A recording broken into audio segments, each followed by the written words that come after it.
Hey everybody, I want to talk about mindfulness today. It's a big part of the work I do with my clients. I write about it a lot, but something I often hear from clients is mindfulness practices sound great, but how in the world would I find time to do them? And so I want to talk today about micro mindfulness practices, little tiny short practices that won't take much time, but I think can really offer a lot of benefit. Just really quickly, mindfulness is just the ability to become more aware of what is going on outside in the world or inside in your own internal experience. Mindfulness can help you regulate your nervous system better so you feel a little more calm, a little more spacious. It can also help create some space between what you're experiencing and how you react. That to me is one of the biggest benefits, is that right there, that space. Um, there's a lot of misconceptions that to get this benefit, you need to have a regular practice, 20 minutes a day sitting on a cushion. And while that's great, if you can do that, not everybody can. So today I wrote this up in a blog post, but I want to give you some examples of micro mindfulness practices that I think can be really helpful. The first I want to start with is just simply using your breath. Um, the inhalation and the exhalation, if you pay attention to it, is a mindfulness exercise. If you simply breathe in and breathe out, you're being mindful if you're paying attention to the breath. However, I want to add a little bit to that.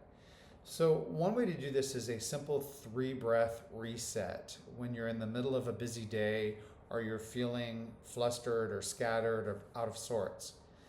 And so, to do it, first of all, breathe in, inhale. But as you do so, notice the air coming in, either through your nostrils or through your mouth. And as you exhale, notice any tension you have and see if you can release it.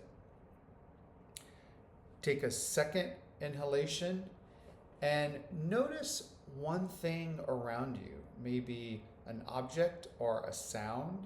Just note it.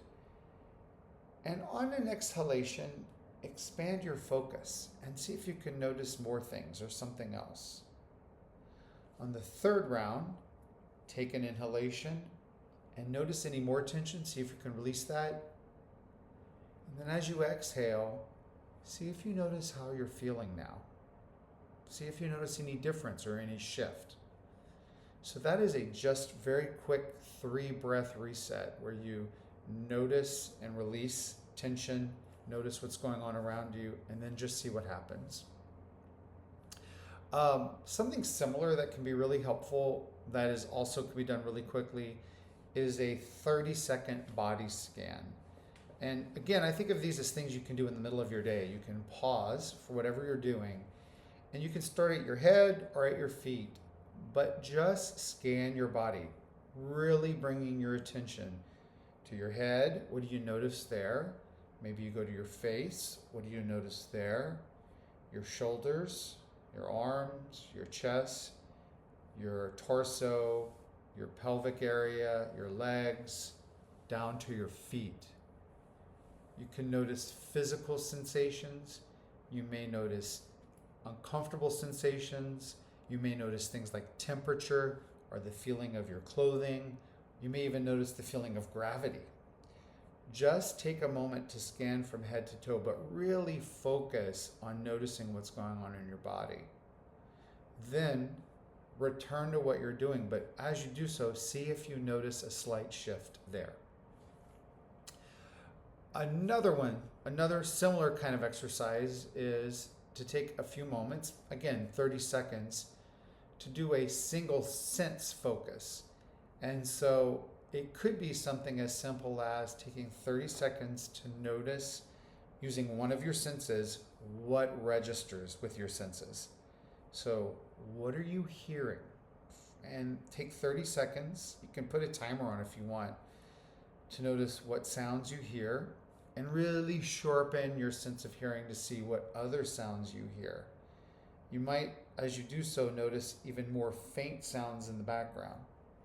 Or you could take an object, your coffee cup, and hold it, and then take a few moments to notice how it feels. Like this is the first time you've ever discovered this. Is it smooth? Is it rough? Is it cool? Is it warm? Is it heavy in your hand? Is it light? How does it feel? But take a few moments to really bring your attention to that. And then again, you can pause, stop that, and then see how you notice how you're feeling now. Have you noticed any shifts or any spaciousness? That's what we're working toward. Another example that can be really helpful is really quick 1-minute journaling.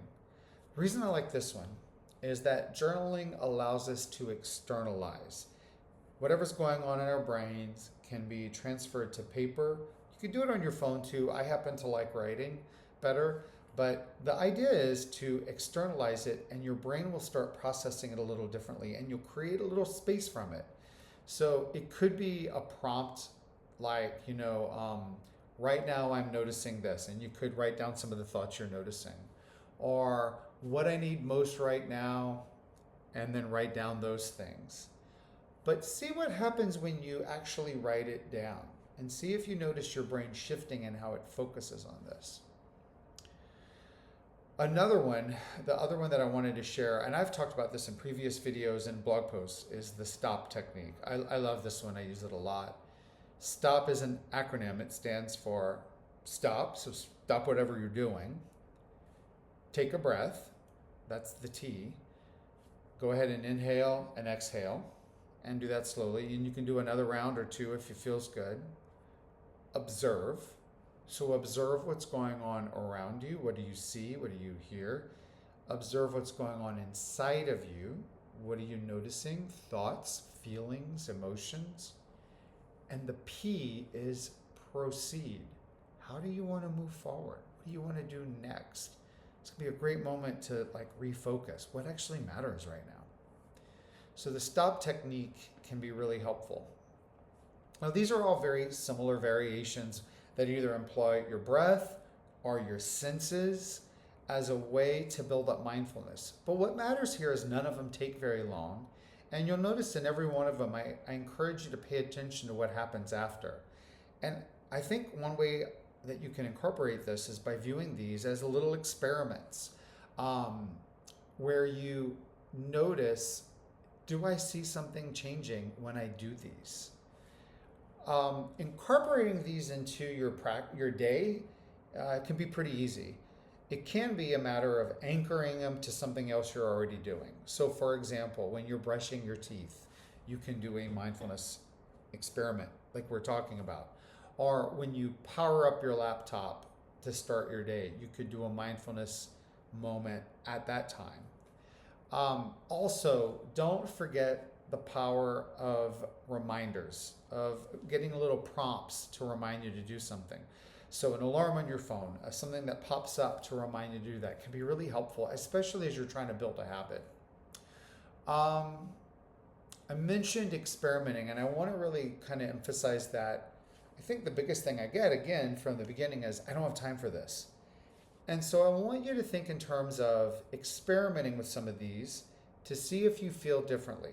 So if you're having a really busy day, if you're feeling really stressed, it can seem counterintuitive to stop what you're doing and take a moment to do this. However, the experiment would be, do I feel like I return to the busyness with a slightly more spacious mind, with a little bit more of an idea of how I want to proceed, with a little sense of calm? The fact is that this little micro-mindfulness moment can help you re-engage more effectively. Last thing I want to talk about is a little bit of some ideas I get from clients about what mindfulness is that I don't think really are what mindfulness is all about.